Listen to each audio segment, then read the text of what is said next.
can force the Roche here. You know Yatoro still has only one bear, and they don't have Magnetize.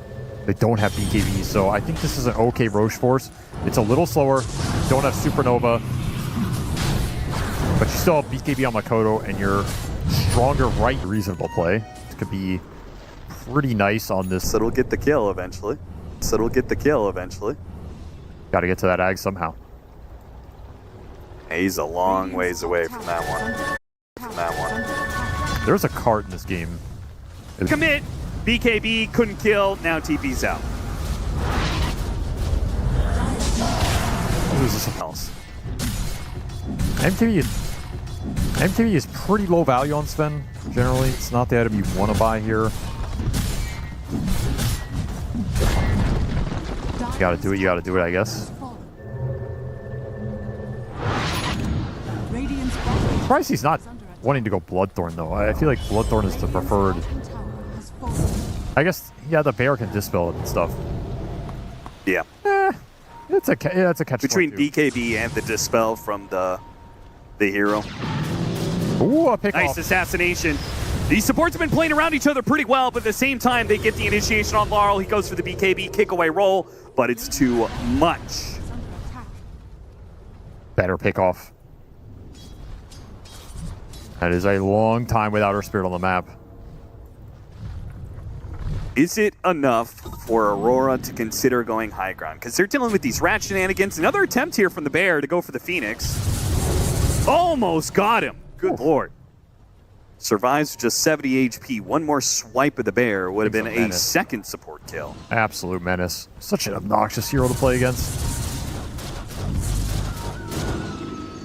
Clears so much of the map, buys you so much space. That's why it's hard for Aurora to do anything after these big kills. They just can't get the map in a good state. You just killed your Hex on Courier. That's so annoying, man. Can't catch him. You need detection there, too.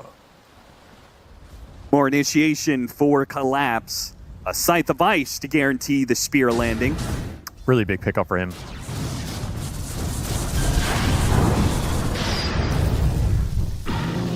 Take that. Which means the BKB usage from Aurora has to be really on point. Yes. Which is something that I think Nightfall, like part of the reason Nightfall is known for his BKB TP play, right, is he's very conservative with using BKB early on in a fight. Which might just catch him off guard. You gotta save it for the Nightfall. Exactly, you have to save it for the Nightfall. So that means there's a chance that he tries to make some sort of play, just gets hit by the Scythe Spear, and could get 100 to 0. Use the memes against him.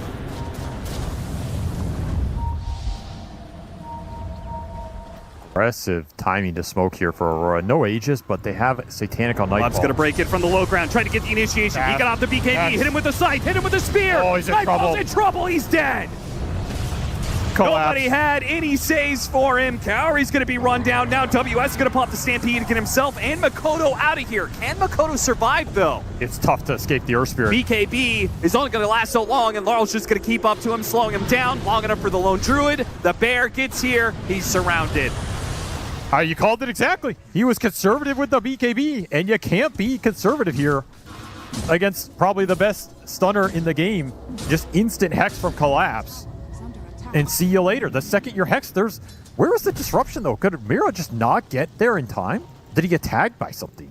Yeah, I'd have to watch I didn't see Mira. I saw Phoenix on the upside of the river. Yes. I did not see where the ST was. Oh, they're gonna get even more. This is nasty. It's both WS and the gem being dropped, which is crucial because that is how the bear hunts down these heroes. He has no buy. Sven has no buy. Team Spirit, all of a sudden, I mean, this is a dead even game for 40 minutes, and Team Spirit might have just cracked it open. This is 2 lanes.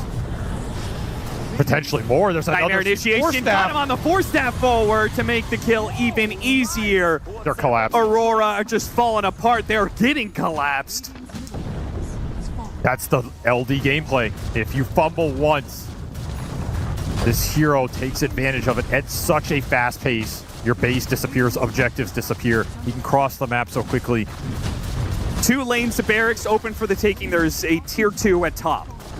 So it will not be a Mega's threat here. Aurora will not have to expend any buybacks, presumably. Unless Yatoro Why not? really takes it to him. One tier 4 already down. Nightfall is up. The damage. There's no glyph here. You gotta go. He's going to go for it. Buyback is going to be used on the Shadow Demon, trying to keep this man here. Got him to the side. Now the Fiend's Grip. Now the fire, and he's dead again.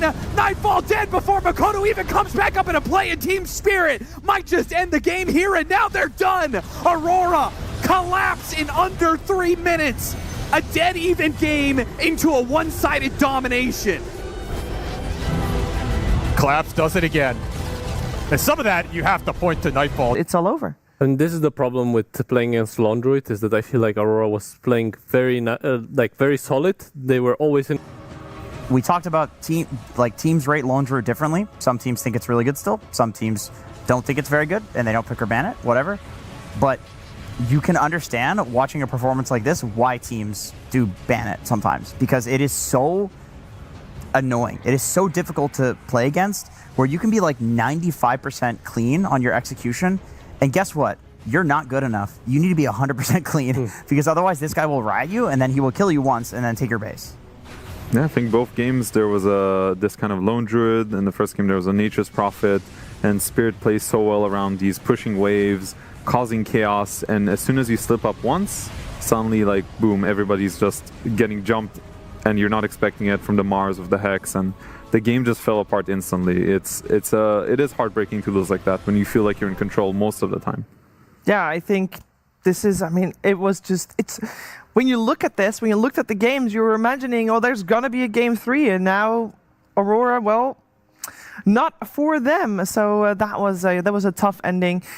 To be fair, though, we did mention that the Lone Druid and the Earth Spirit being let through, you know, how are you going to deal? There's a reason these two heroes are banned the majority of the times. And, of course, Laurel getting himself a rampage. Wasn't the first rampage, but it was the first rampage for a mid laner, Saber. That's hype.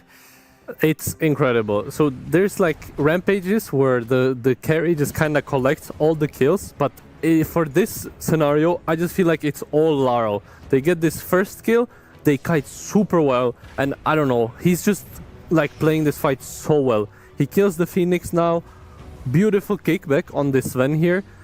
He like brings him to his team. The Laurel just played this fight so well.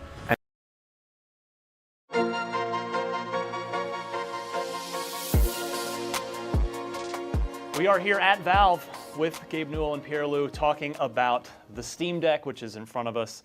Gabe, first of all, it's the world has changed a lot since I was last sitting here with you, right before Alex shipped. Yep. Welcome back from New Zealand. Is it good to be back home here? Yeah, it's great to be back in the offices and getting to work with everybody face to face.